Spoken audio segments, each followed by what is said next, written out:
apa namanya ya, tipu-tipunya Hamas ini hampir terwujud hari ini gitu, hampir sukses mereka dengan sidang di Dewan Keamanan PBB. Nah, jadi hasil sidang Dewan Keamanan PBB itu tadinya mau sudah mengeluarkan resolusi untuk penghentian perang, ya, penghentian perang secara sepihak gitu ya. Jadi Israel dipaksa untuk menghentikan perang, ya, menarik pasukan dari Gaza. Kemudian perang berhenti, Hamas selamat, ya. Hamas selamat, kemudian Hamas juga tidak dituntut apapun.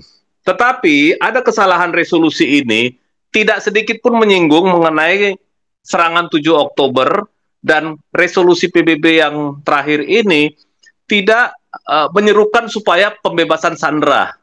Nah, akibatnya apa? Akibatnya resolusi ini langsung diveto oleh Amerika Serikat dan gagal total hari ini gitu Pak Paul.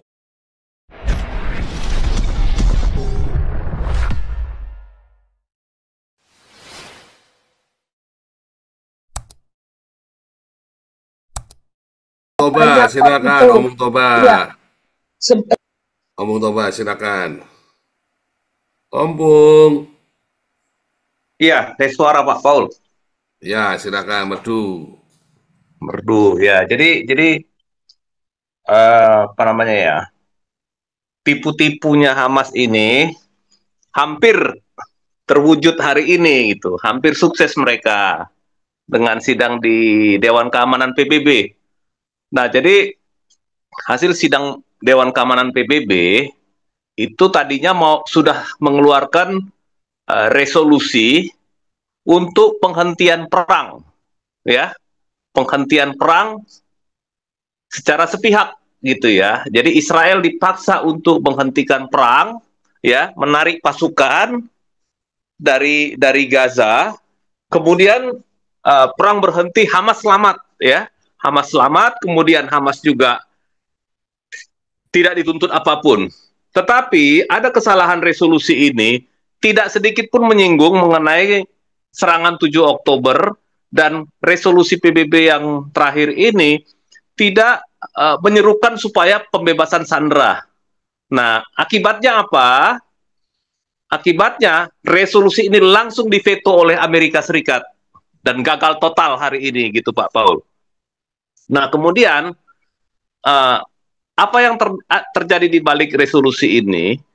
Jadi begini, tadi wakil dari Duta Besar Amerika untuk PBB itu seorang wanita, sekarang sudah ganti lagi ya, karena mereka itu cepat pergantian ini ya, pergantian Duta Besar Amerika di PBB itu cepat sekali. Itu mengatakan kalau andaikan perang dihentikan itu sama saja memberikan kemenangan kepada Hamas, memberikan kemenangan kepada Hamas dan kekalahan kepada Israel dalam arti begini, kita memberikan reward atau hadiah kepada pelaku teror, kepada pelaku pembunuhan di festival musik, kepada pelaku pembunuhan bayi, pembunuhan orang tua, di mana bayi itu dimasukkan ke dalam oven, kemudian juga kibuts di daerah-daerah selatan Israel itu yang sudah dihancurkan oleh teroris Hamas ini uh, dibiarkan begitu saja gitu ya. Kemudian juga itu artinya PBB itu memberikan reward kepada organisasi teror yang menggunakan rakyat sipil Palestina atau rakyat sipil Gaza sebagai tameng hidup untuk melindungi diri mereka. Jadi ini yang terjadi resolusi PBB yang gagal terakhir ini gitu.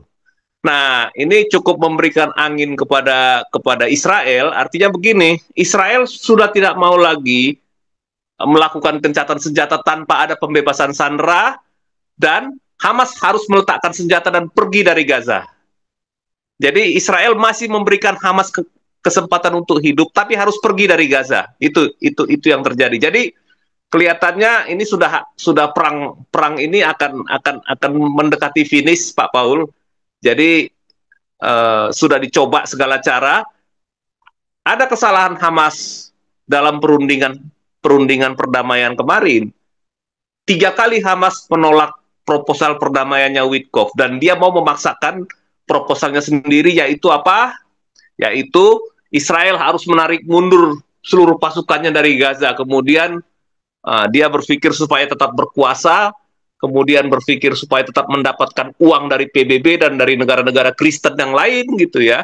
Berpikir supaya tetap hidup dengan cara menjadi preman, warlord. Jadi menjadi semacam inilah, semacam uh, kekuatan militer yang hidup dari memeras seluruh dunia, mendatangkan uang untuk mereka. Tetapi Israel sudah tidak memberikan kesempatan seperti itu karena tadi Pak Paul sudah tampilkan operasi-operasi yang terjadi ketika Hamas berkuasa di Gaza. Ada 5 peristiwa besar, ya, 5 peristiwa besar di mana Hamas selalu melempar roket, kemudian Israel membalas, timbul korban di kedua belah pihak, terus perdamaian. Begitu terus 5 kali. Nah, ini Israel sudah bosan, sudah capek, dan dia mau ini perang harus diakhiri apapun yang terjadi. Kemungkinan besar pun, kalaupun Hamas mengorbankan sandera yang ada, Israel sudah siap demi menyelamatkan apa? Demi menyelamatkan generasi mudanya Israel di masa yang akan datang. Tetapi saya khawatir kalau cara itu yang dipilih Hamas. Kenapa? Mereka tidak akan bisa lepas hidup-hidup keluar dari Gaza. Itu persoalannya sekarang. Nah, inilah yang terjadi hari ini. Jadi kelihatannya tidak ada jalan buat Hamas untuk menyelamatkan diri. Kemudian Al-Jolani atau Ahmad Al-Sarraj yang sekarang menjadi penguasa Suriah itu mulai memberikan angin kepada Hamas untuk menggunakan Suriah menyerang dengan roket. Itu yang tadi yang mungkin Pak Paul sebutkan itu ya. Kemudian seperti biasa ada roket tiap hari walaupun cuma 1-2 dan itu nggak masuk, hanya kan selalu menimbulkan kegoncangan dari Yaman. Nah, Muhammad Al-Sarraj itu mencoba-coba, ini juga nggak bisa dipercaya orangnya, mencoba memberikan kesempatan dan tempat bagi teroris untuk menyerang Israel dari wilayahnya dan langsung dibalas spontan Israel dengan pengeboman. Jadi sudah ditegur juga oleh Menteri Pertahanan Israel ini, Israel Katz, bahwa Al-Sarraj harus bertanggung jawab gitu. Karena kalau misalkan Al-Sarraj tidak menghentikan serangan dari wilayah Golan, maka ya Al-Sarraj yang baru berkuasa, baru ketemu Trump, ya itu bisa diserang nanti oleh Israel, bisa dihancurkan. Nah, ini dia. Nah, kalau kita lihat penipuan-penipuan oleh Hamas ini itu biasa, karena apa? Ya doktrinnya begitu kok di kitabnya dari dulu, dari abad ke-7 kan. Boleh menipu dalam 3 perkara, itu udah biasa itu. Jadi kita tidak heran gitu. Apalagi di Indonesia ini, di Konoha ini sudah kenyang lah orang-orang Kristen ditipu gitu ya. Ditipu dalam soal apa? Pendirian tempat ibadah, kemudian dipersekusi. Belum seberapa itu dibandingkan dengan pogrom yang terjadi di Israel gitu ya. Nah, itu kira-kira Pak Paul. Silakan, mungkin teman-teman sudah hadir, nanti kita bisa berdiskusi. Terima kasih Pak Paul. Ini Bu Dora mana ya? Bu Dora, kok hilang nih Bu Dora nih, mau disuruh ngomong. Oke, sign out ya Bu Dora. Oke, ini kasih Pak Stefan dulu. Silakan Pak Stefan. Iya, salam, betul Paul. Iya, jadi kalau Ya, mengenai kebohongan yang dilakukan Islam tuh benar kata Opung Toba ya, itu udah dari doktrinnya dia ya. Membohong itu diperbolehkan ya, berbohong itu tidak diperbolehkan. Jadi Pak apa? Ya begitulah kan, si siapa Hamas berbohong dari dulu ya, memang begitu ya, dari Yasser Arafat segala itu bohong semua tuh mereka sebenarnya, pintar-pintar ini ya. Seperti itu. Jadi eh ya itu ya, sekali lagi bahwa Israel harus menguasai Gaza, harus, wajib itu. Kenapa? Itu dengan Israel itu dikirim Pak ini tuh. Paul, mendingan Pak Stephen mic-nya atau posisinya diperbaiki deh. Halo, Nggak jelas omongannya sedikit pun. halo, Silakan ya, Pak. aja apa? itu, Halo, ya. itu Pak Stefan, mikrofonnya Nah, gitu pas. Karena suaranya nggak kedengaran sama sekali di beberapa orang. Dan kalau pakai headset, kupingnya oh sakit. iya, ya. Ya, betul. Eh, Ini dari kemarin nih Pak Stefan nih suaranya jelek sekali nih kita jadi dengerin Pak Stefan sakit sekali kupingnya nih. Halo ya, Jelek dengar Pak, ganti dulu aja Pak, jelek Pak. ini udah Atau diganti, apa masih jelek suaranya? karena Pak Stefan pakai Bluetooth soalnya maksa ya, dilepas aja Pak. Eh, Bluetoothnya rusak itu, Bluetoothnya Pak Stefan dilepas aja. iya iya, sebentar. Ini, Jelek Pak, halo, Bapak itu menyakiti kita semua nih sekarang ini iya, jadinya. apakah sudah halo? Jelek Pak, dilepas Pak, percaya saya dilepas, jangan pakai headset, jangan pakai apa-apa, udah lepas, langsung pakai handphone aja. Oke, coba saya ini deh, mungkin laptopnya kali nggak benar. Ya udah deh, skip dulu ya. Pak Teddy dulu, silakan Pak Teddy. Pak Teddy, mana tadi udah ngintip-ngintip Om hilangin. Shalom. Shalom. Ya, luar biasa tema hari ini. Ya, bukti Hamas dan Islam Raja Tipu. Playing victim. Ya memang kita definisikan lu Anda tipu dan pembohong. Ya, itu. Iya, kedua-keduanya kalau dikasih apa tambah, saya nggak tahu mau definisikan apa. Pembohong plus penipu. Ya, sama dengan apa gitu. Ya ini memang bagus ya diskusi tentang kebohongan-kebohongan. Ya saya ya kebohongan daripada saya bilang aja kepada Islam. Saya kadang-kadang nggak udah latah bicara Hamas lain sebagainya pada Islam. Ciri-cirinya di Betul, apa? udah gak usah Secara bilang Hamas ya Islam, betul Pak ya. ya Islam Nggak ngapain usah mau inilah. sana Hamas udah. itulah, Islam itulah. Betul ya, nggak usah Ya, sungkan. saya kadang-kadang berimajiner kadang-kadang kalau melihat mendengar judul-judul dari Pak Pastor ya. Hmm. Antara penipu dan pembohong gitu. Di samping dia itu penipu itu kayak sebenarnya berat 2 kilo dikatakan hanya sekilo itu penipu namanya. Ke pembohong dia membalikkan suatu kebenaran ya menjadi suatu kebohongan. Nah, ini yang dilakukan oleh kelompok-kelompok Islam di dunia ya. Dia terlembaga, tersistemik. Itu yang luar biasa. Tetapi ini orang-orang tidak memahami Islam kekolotannya ini kekonservatifannya itu. Dia tidak memahami para di dalam dunia sekarang era globalisasi, teknologi, informasi lain sebagainya sudah keterbuka. Sudah katakan langit terbuka. Tapi kita nggak usah berbohong. Itu yang sebenarnya uh, kita harus pikirkan bersama. Apa yang dilakukan oleh kelompok-kelompok Islam di belahan dunia ini, ya, selalu melakukan berita kebohongan. Oleh sebab itu saya tidak heran selalu kalau mendengar, ya contoh lah, saya ambil contoh kekacauan-kekacauan yang terjadi di Israel antara Palestina dan Israel. Kenapa saya katakan kemarin selalu, kenapa Menteri Kesehatan yang mengatakan begini korban, begitu korban itu. Ya.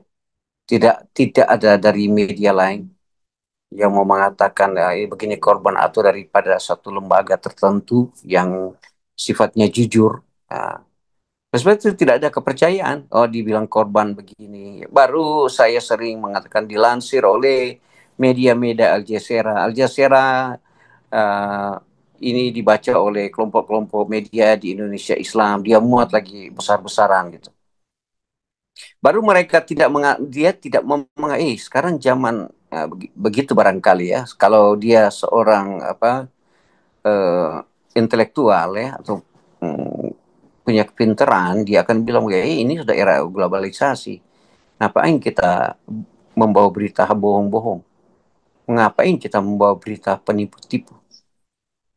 Nah ini sebenarnya yang dikatakan ini penipu dan inilah yang menyebabkan satu negara atau suatu lembaga atau suatu menjadi kemunduran. Nah, baru kemunduran ini dipergunakan oleh kelompok-kelompok orang pinter. Nah, itu yang sebenarnya diskusi paling bagus. Oleh sebab itu di tempat ini kritis kita seperti itu. Mengapa kebodohan-kebodohan orang-orang Islam ini khusus juga ada sudah terlembaga umpamanya di negara Islam atau ada lembaga lain. Kenapa ini mereka lebih bodoh akhirnya dipergunakan oleh orang pintar. Tetapi memang ini harus terjadi gitu. Memang harus terjadi karena ini sebagai alat konsumtif saya sering. sebagai alat konsumtif bagi orang-orang pinter gitu. Nah, oleh sebab saya mau menyampaikan bahwa ya pembohong penipu yang seperti dilakukan oleh Islam di seluruh dunia ini, ada satu kalimat mau mengatakan ya, kebohongan atau penipuan melari secepat kilat, satu kali kebenaran akan mendahulunya. Ini sulit lah ya. Ini yang kita selalu diskusi, kadang-kadang kita tergiring dengan berita-berita bohong ya, dari berita-berita bohong tentang peperangan di Palestina atau di Indonesia, ya akhirnya terungkap gitu kebohongannya. Nah, sekarang dasarnya pemikiran daripada karena Islam. Islam ini suka pembohong, pendusta, semua ada. Tetapi dasar pemikiran dari mana kita mengatakan begitu kan? Jangan kita ada bikin asumsi oh mereka pembohong, pendusta. Ya, lihatlah realitasnya di di komunitas kita lah. Di Indonesia kita punya komunitas berbangsa dan bernegara. Lebih banyak ya ciri-cirinya pembohong. Ada kemarin di media saya lucu sekali di Indonesia itu. Dia coba mendekati karyawan-karyawan Sritex itu dengan begini, ternyata korupsi. Nah, sebenarnya orang itu korupsi, akhirnya terbukti itu di koran-koran besar di Indonesia kata. Begitu juga pejabat kita. Bicara anti korupsi, bicara apa lagi ya? Bicara mau mengejar korupsi sampai di Mars, atau bicara itu. Ternyata tidak begitu. Itulah ciri-ciri kebohongan. Di Indonesia memang luar biasa, tapi saya ambil sampel aja di Indonesia karena mayoritas Islam di Indonesia. Di dunia, saya nggak usah ambil contoh karena kalau kita ambil contoh seperti itu kita dapat generalisasi. Boleh dikatakan hampir semua negara Islam itu pembohong gitu. Hampir semua negara Islam itu kemundurannya luar biasa. Nah, cuma dipuja oleh individu-individu yang sudah di melatar belakang belajar Al-Quran. Al-Quran inilah yang menjadi dasar pembohong. Kan kesimpulannya dari Islamnya itu, dari Al-Qurannya itu yang mengajarkan kebohongan. Apa orang bertanya, apakah benar? Yaitu sudah sering pastor kaji Nabi Muhammadnya, apanya contoh di pembukaan tadi, ya dicontoh di pembukaan selalu pastor buka dengan kalimat, ya. Apakah Nabi Muhammad ada saksi? Melihat yang Musa ada, waktu dia pukul air ada orang di belakang melihat. Itu sebagai sebagai argumentasi kita untuk mengatakan maka mereka penipu. Kemudian ini Islam ini lebih banyak pengajarannya, lebih banyak imajiner gitu, berimajinasi gitu. Sehingga imajinasi itu yang dia tafsirkan ke Al-Qurannya itu kepada orang-orang itu dia boleh beda-bedakan, tidak ada kepastian. Maka dia melakukan kebohongan dan penipuan. Penipuan itu diarahkan kepada anak-anak di pesantren di Sodomi. Ya itu kemarin saya dengar lagi di Sodomi. Sewaktu masyarakat berkunjung ke yang pimpinan Ponpes itu, Bapak saya akan laporkan ke polisi, anak saya hamil begini-begini. Oh tolong jangan dilaporkan ke polisi. Itu gejala begitu, itu hal yang kecil yang kita dapatkan. Nah, inilah ciri-ciri mengapa harus ada penipuan dan pembohongan yang dilakukan Islam. Dan tidak apa-apalah. Selaku mereka lakukan kebohongan dan penipuan, selaku itulah kebodohan ada mereka. Dari kebodohan itu mereka tidak ada kemajuan. Ya. Kemudian dari kebodohan itu yang dibilangkan menimbulkan keradikalisme itu daripada kelompok-kelompok ini teman-teman. Ya itu yang kita harus kaji bersama yang dikatakan oleh Pak Paul tadi tentang Islamnya ini. Memang Islam ini ya semua dikatakan adalah mereka yang boleh dikatakan Pak itu yang mereka sikap radikal ya dalam beragama seperti ini tak boleh dicegah oleh siapapun kata mereka. Karena penganutnya menjalankan agama berdasarkan keyakinan yang dianggap benar. Ya. Haknya, ya, dia